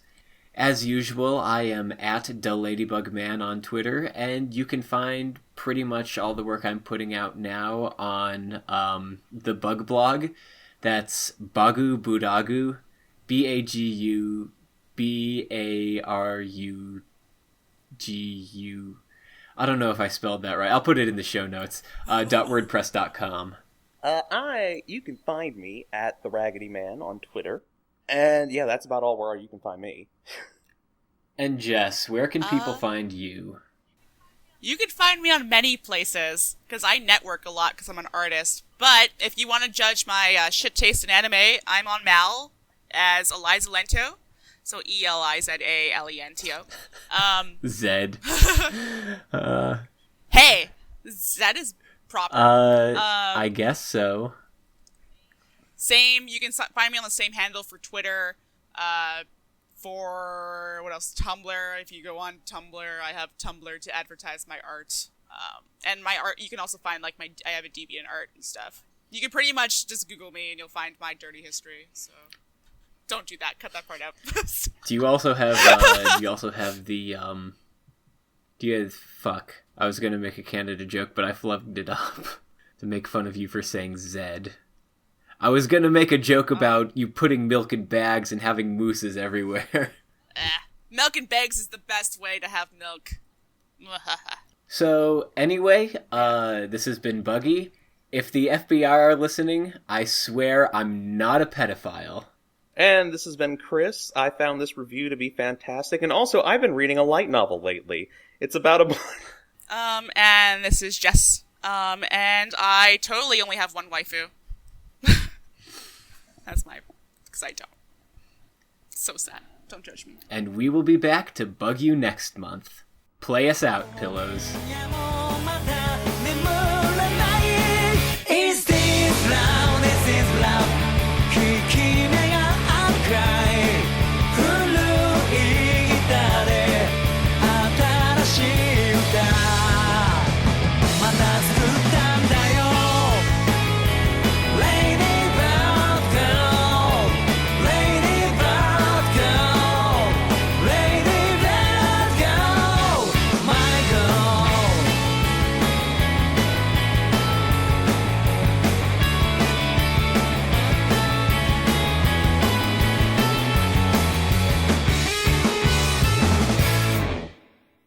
I hope I don't get anything terrible this time. I got really questionable things last time. Not really. Questionable as in what? No, more like I got a package from one of my Secret Santas, and he gave me a card and it was chocolate inside. But I got the package from my mailbox and I'm walking up my driveway and it's just a normal package, like the bubble wrapped ones. And then I flipped it over to the other side and taped to the other side it's a Dojin cover, and it's just and it was Nanaha and Fate because I'm a big Nanaha fan. And they know everything about me because you put what you like in your descriptions. So it was a nude picture of them like pretty much on top of each other, but he had photoshopped Santa hats into it, and you see like their tits, like everything, and it was so graphic. And then on top it says like R18 and everything. And I was like, I could never look at my male person ever again. And oh my god! And it was like literally, I think it was either the week or the week after I got a whole bunch of deliveries, and I had discussions with her. Because I was getting like these really big boxes from Japan, and she's like, "What?" She's like, "What are these boxes?" I was like, paying taxes and all this bullshit, and so she Okay, was so 19. important question. Like, Yeah. they were like of legal age, right? I'm assuming. Yes, I know. Because- If it wasn't, I would have been in shit. Yeah. So thank goodness. Yeah, because like I know Canada, like loli stuff there is really fucking illegal. Yeah, I would not have gotten that. I would have been questioned. Yeah. For sure. So what are you doing with this? My friend's an asshole. So I found that out when researching certain things.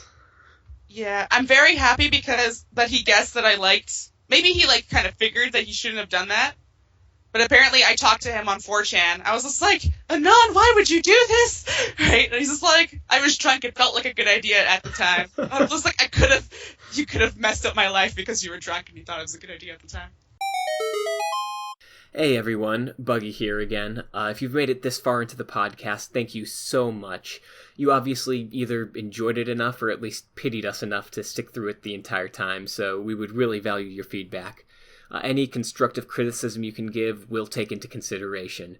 What's working well, what's not working well, what sort of things need improvement, what you'd like to see from the show, and especially any sort of tips regarding sound quality or editing, since I'm still pretty new to all this and trying to get a hang of the whole editing thing yet. If you'd like to send an email, you can contact me at deladybugman@gmail.com. That's DALadybugman, all one word, @gmail.com. Thank you so much for listening, and I hope you tune into the next one.